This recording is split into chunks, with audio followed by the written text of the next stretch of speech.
খুব কাছে ত্রয়োদশ জাতীয় নির্বাচনের প্রবাস থেকে পছন্দের প্রার্থীকে ভোট দিয়েছেন যুক্তরাজ্যের প্রবাসী বাংলাদেশিরা। ভোট দিয়ে যেমন উচ্ছ্বসিত, তেমনি আগামী নির্বাচিত সরকারের কাছে অনেক প্রত্যাশা প্রান্তিক প্রবাসীদের। তারা চান একটি অবাধ, সুষ্ঠু নির্বাচন, দুর্নীতি সন্ত্রাস মুক্ত একটি নিরাপদ বাংলাদেশ চান আগামী নতুন সরকারের কাছে। বিস্তারিত আরিফ মাহফুজের রিপোর্টে।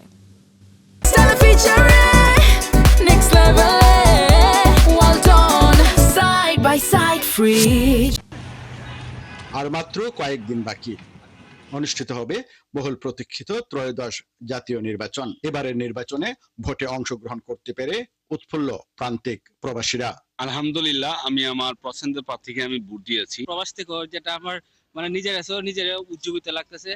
ধন্যবাদ দিতে যাচ্ছি বর্তমান ইন্টারিম গভর্নমেন্টকে। সবার মতো আগামী নির্বাচন সুষ্ঠু ও নিরপেক্ষ দাবি প্রান্তিক প্রবাসীদের। তারা মনে করেন সুষ্ঠু নির্বাচনের মাধ্যমেই হতে পারে জনগণের ভোটের সার্থকতা। 2026-এর 12 ফেব্রুয়ারি আমরা নির্বাচন পাচ্ছি। আমি একটা সুষ্ঠু নির্বাচন আশা করছি।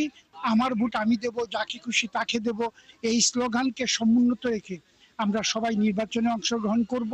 আগামী নতুন সরকারের কাছে প্রান্তিক প্রবাসীদের প্রত্যাশার শেষ নেই। তবে দুর্নীতি, সন্ত্রাস, চাঁদামুক্ত নিরাপদ বাংলাদেশ চান তারা। আগামী বাংলাদেশ আমরা চাই চাঁদাবাজ মুক্ত, দুর্নীতি মুক্ত, সুন্দর একটা বাংলাদেশ চাই।